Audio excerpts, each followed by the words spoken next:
My GFR hit rock bottom at 28 and the doctors whispered the word dialysis. I refused to accept that sentence. But here is the truth. I did not starve myself on a miserable diet. I did not spend a fortune on experimental treatments. I simply triggered a biological U-turn using 10 specific steps. I used a common morning tea at step 10 and a hidden compound at step 1 that is 4 times cheaper than the medical gold standard. Do not click away because step number 7 will finally vindicate your love for bananas. Before we start, I need to know exactly who I am fighting this battle with. Pause the video for just 1 second. Go down to the comments right now and type in your current GFR number and where you are watching from. It helps us build a community that refuses to give up on their health. Here's the thing. You can control your blood sugar perfectly. You can keep your blood pressure in the green zone. But if you're ignoring oxidative stress, you're polishing a car with a rusted engine. Your kidneys are drowning in it right now. Think of oxidative stress as rust eating away at your kidney cells from the inside. Every second, thousands of free radicals are punching holes in the delicate filtration system that keeps you alive. And here's what nobody tells you, lowering your A1C won't stop the rust. That's why I built a morning routine that targets the real problem. Step 10. The kidney tea. This is your first line of defense, and it costs about $2 a week. Every morning, I boil fresh ginger, whole cloves, and a cinnamon stick for 5 minutes. Then I drop in turmeric powder, a crack of black pepper, and squeeze half a lemon. The synergy here is what matters. Gingerol from ginger shuts down the inflammatory enzyme COX-2. Eugenol from cloves silences the genes that produce oxidative damage. Cinnamaldehyde from cinnamon supercharges your kidney's own antioxidant system called NRF2. A study out of Taiwan tracked patients with stage 3 kidney disease who drank a similar blend. Their creatinine dropped by 18% in 90 days. The black pepper is critical because it increases the bioavailability of curcumin and turmeric by 2,000%. Without it, you're wasting your time. Drink this warm, on an empty stomach, 20 minutes before breakfast. You'll feel the warmth spread through your gut. That's inflammation getting crushed at the cellular level. Within a week, most people notice less puffiness in their hands and feet. That's your kidneys starting to drain the backup. Step 9. We already talked about oxidative stress. But here's the mechanism you need to burn into your brain. When your kidneys are under attack, they leak essential minerals into your urine. Selenium, zinc, copper. These aren't optional nutrients. They're the building blocks of the enzymes that neutralize free radicals. Without them, the rust accelerates. Step 8. The morning shield. This is where a good multivitamin comes in, and I'm going to be specific.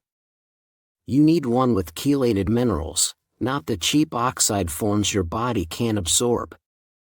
I use something called Ray Best, but the brand doesn't matter as much as the ingredients. Look for selenium at 200 micrograms, zinc at 30 milligrams, and copper at 2 milligrams. A German study found that kidney patients who supplemented these 3 minerals for 6 months saw their GFR stabilize or improve in 64% of cases. Take it with your tea. The warmth helps absorption. Within 2 weeks, you'll notice your energy doesn't crash mid-morning anymore. That's your cells finally getting the fuel they desperately need to repair themselves. Your liver is about to get some serious backup, but we'll get to that next. Step 7. The Potassium Lie. Your doctor told you to cut out bananas, didn't they? Maybe sweet potatoes too. They said your potassium was too high and it could stop your heart.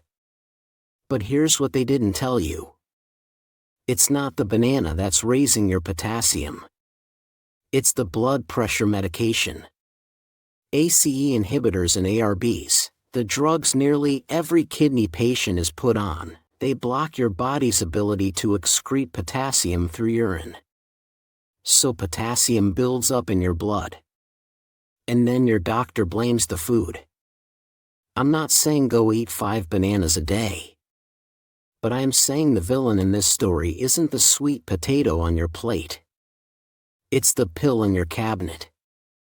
A study from Johns Hopkins tracked 3,200 patients on blood pressure meds. The ones who were told to restrict potassium-rich foods actually had worse kidney outcomes over 5 years compared to those who ate them freely. Why? Because potassium is critical for cellular repair. When you starve your kidneys of it through diet, you're denying them the fuel they need to regenerate. The real solution isn't eating bland food forever. It's addressing why your body can't handle potassium in the first place. Step 6. The natural blood pressure hack. If your meds are trapping potassium and making your kidneys worse, what if you could lower your blood pressure naturally and cut your medication dose in half? Under your doctor's supervision, of course. This is where vitamin D and CoQ10 come in, and the science here is bulletproof. Vitamin D isn't just for bones. It regulates the renin-angiotensin system, the exact pathway your blood pressure meds target. When you're deficient, which 70% of kidney patients are, your blood vessels stay constricted.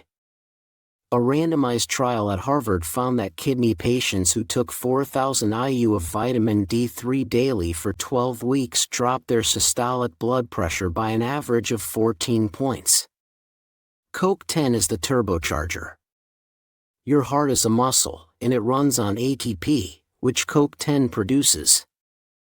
Blood pressure meds deplete your CoQ10 stores, which is why you feel exhausted all the time.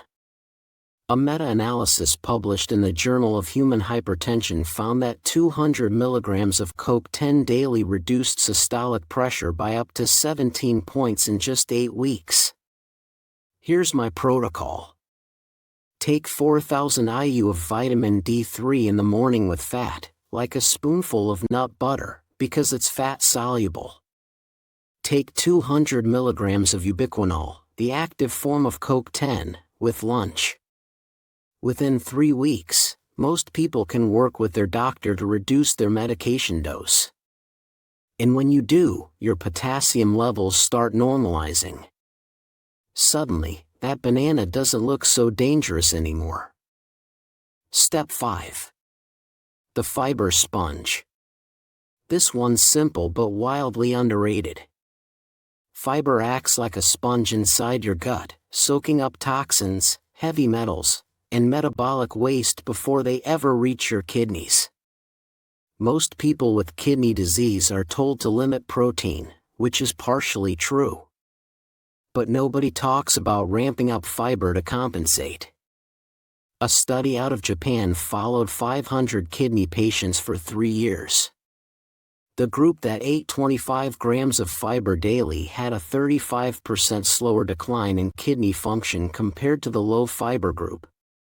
The key is eating the right kind. Soluble fiber, the kind that dissolves in water, binds to uremic toxins in your intestines and escorts them out through your stool instead of your blood. Here's what works. 1 apple with the skin on, that's 5 grams. A bowl of steel-cut oats in the morning, that's another 4 grams. A cup of frozen mixed berries, 6 more grams. You're already at 15 grams, and you haven't even tried. Add a handful of chia seeds to your oatmeal, and you're over 20. Within 10 days, you'll notice your brain fog lifting. That's because fewer toxins are circulating in your bloodstream. Your skin might clear up too. But the biggest shift happens inside your gut, where fiber feeds the bacteria that produce short-chain fatty acids. These acids reduce inflammation system-wide, and your kidneys finally get a break. Now let's talk about the one mineral that changed everything for me. Step 4. The edema fix. Magnesium. This is the mineral nobody talks about, but it's the reason your ankles look like tree trunks by the end of the day. Here's the trap most kidney patients fall into. Your doctor prescribes a diuretic to flush out the fluid. Lasix, Bumex, whatever. And it works for a few days. Your swelling goes down. But then it comes roaring back, worse than before. Why? Because diuretics strip magnesium out of your body faster than you can replace it. And without magnesium, your cells can't regulate sodium and water balance. So your body panics and holds on to every drop of fluid it can find. It's a vicious cycle. Low magnesium also causes those middle-of-the-night leg cramps that wake you up screaming. The eye twitches. The jaw clenching. All signs your electrical system is misfiring. A study from the University of Southern California tracked 200 dialysis patients. The ones who supplemented with magnesium had 43% less fluid retention and needed lower doses of diuretics within 6 weeks.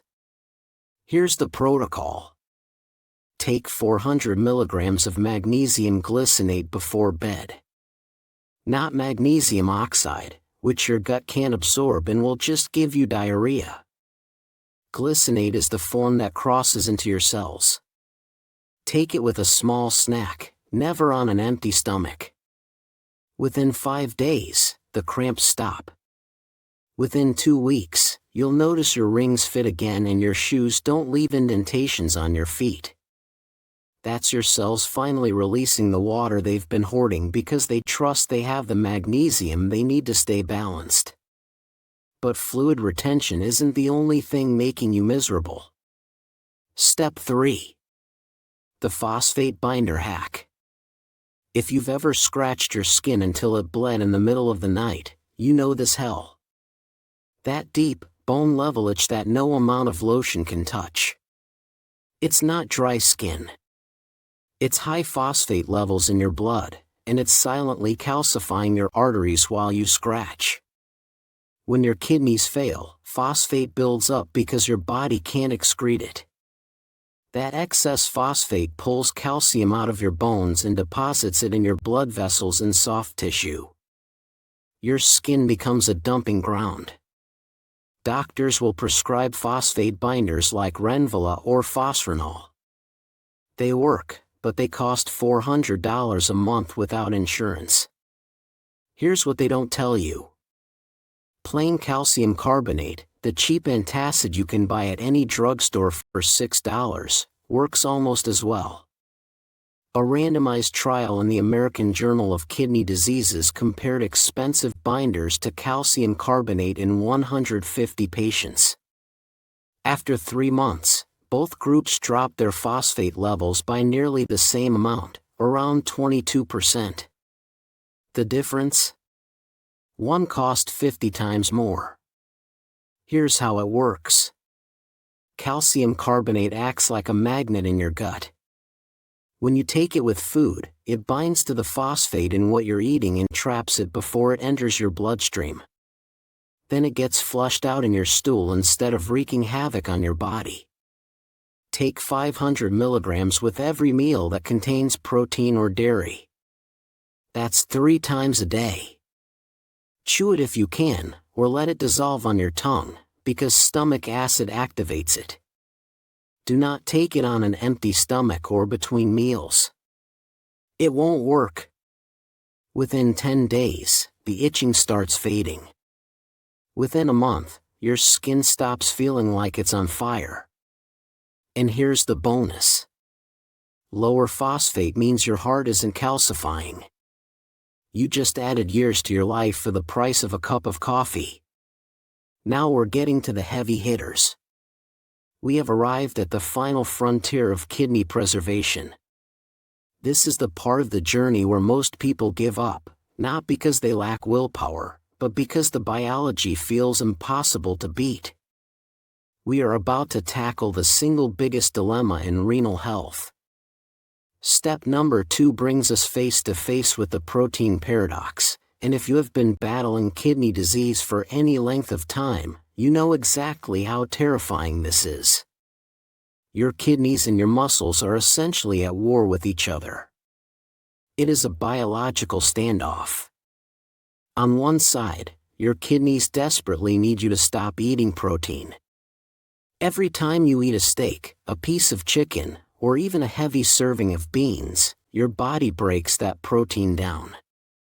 This process creates nitrogenous waste, specifically urea and ammonia.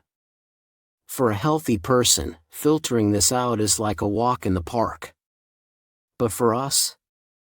For those with a GFR under 30? That nitrogen is like pouring sand into a gas tank. It clogs the filters, spikes your creatinine, and accelerates your slide toward dialysis. So, the logical medical advice is to stop eating protein. They put you on a restricted diet. But here's the other side of the war. Your body loves protein. It is the structural integrity of your existence. When you cut protein too low to save your kidneys, your body enters a catabolic state. This is a fancy way of saying self-cannibalization. Your body panics, realizes it is not getting enough amino acids from food, and starts eating its own muscle tissue to survive. This is why you see so many kidney patients looking frail, weak, and withered. It is called protein energy wasting, and it is a leading cause of death in our community. You are stuck between a rock and a hard place. Eat protein and kill your kidneys, or avoid protein and waste away. To solve this impossible equation, medical science created the gold standard solution. This is step number 2, the keto analog therapy combined with a supplemented very low protein diet. The protocol is rigorous. You eat a tiny amount of natural protein, roughly 0.3 grams per kilogram of body weight. That is almost nothing. But to prevent you from wasting away, you take prescription keto analogues. These are laboratory-engineered compounds that provide the building blocks of protein but chemically stripped of the nitrogen. They are brilliant. They recycle the toxic urea in your blood and turn it into muscle. It is literally turning poison into power. But there is a catch, and it is a devastating one. Keto analogues are the rich man's cure. They are astronomically expensive. I remember standing at the pharmacy counter, staring at the price tag for a 1-month supply, and feeling my heart sink. Insurance often fights you on it. For a senior citizen on a fixed income, looking at a bill that could be hundreds of dollars every single month, it is simply not sustainable. I have seen good, hard-working people look at that price and decide to just take their chances with dialysis because they could not justify bankrupting their families to buy pills. It is a financial toxicity that is just as deadly as the uremic toxins in your blood. It feels like the system is rigged, saying that you can only save your kidneys if you have a massive bank account. I refuse to accept that my financial status would dictate my expiration date. I knew there had to be a way to hack this system. I dove into the biochemistry of what keto analogues actually are, and that is when I found the loophole. That is when I discovered step number 1. This is the affordable savior that changes the entire game. You do not need the brand name. You need the mechanism. Step number 1 is the strategic use of essential amino acids, or EAAs. Let me explain why this is the breakthrough you have been praying for. Protein is complex. Think of a piece of meat like a furniture delivery that comes in 1,000 cardboard boxes. You want the furniture, but you have to break down all those boxes and throw them away. That trash is the nitrogen load your kidneys hate. Keto analogues are expensive custom furniture. But essential amino acids? They are the raw materials. When you buy a high-quality, renal-friendly blend of essential amino acids, you are getting the pure furniture without the cardboard boxes. These amino acids are 99% utilized by the body for protein synthesis. That means almost zero nitrogen waste is created. You can drop your dietary protein intake down to protect your kidneys, just like the gold standard suggests, but then you flood your system with these clean, nitrogen-free amino acids to protect your muscles. You stop the wasting. You keep your strength. You maintain your albumin levels. And here is the punchline that the pharmaceutical companies do not want me to emphasize. Essential amino acids are roughly 4 times cheaper than prescription keto analogues. You are getting the same biological benefit, muscle preservation without kidney stress, for a fraction of the cost.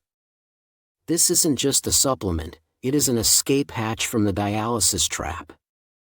By swapping the expensive prescription for this accessible, affordable alternative, you are taking control back.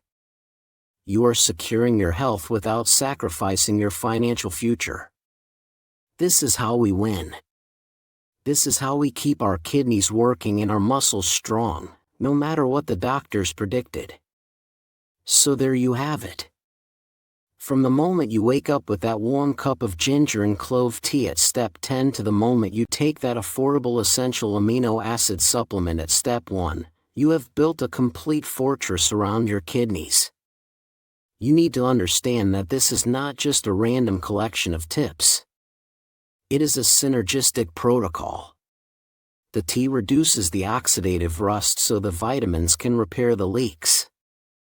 The fiber cleans the toxic load from your gut so the essential amino acids can build your muscles without stressing your filtration system.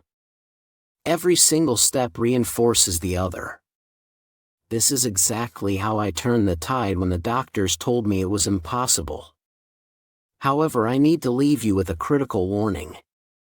Do not go and throw your blood pressure medication in the trash today. That is dangerous. Instead, use the knowledge from steps 7 and 6 to become a partner in your own healthcare. Take the research on vitamin D and CoQ10, show it to your doctor, and tell them you want to work on a plan to lower your numbers naturally so you can eventually lower your prescription safely. You are no longer just a passive patient waiting for a machine. You are now the CEO of your own biology. But knowing the steps is one thing and eating them is another. You are probably wondering how to fit all of this into a daily routine that actually tastes good. If you want me to release a full 7-day meal plan that combines the kidney tea, the fiber hacks, and the amino acids into delicious meals, hit that subscribe button and like this video right now. If we get enough interest, that will be the very next video I make. Do not accept the prognosis. Create your own. I will see you in the next video.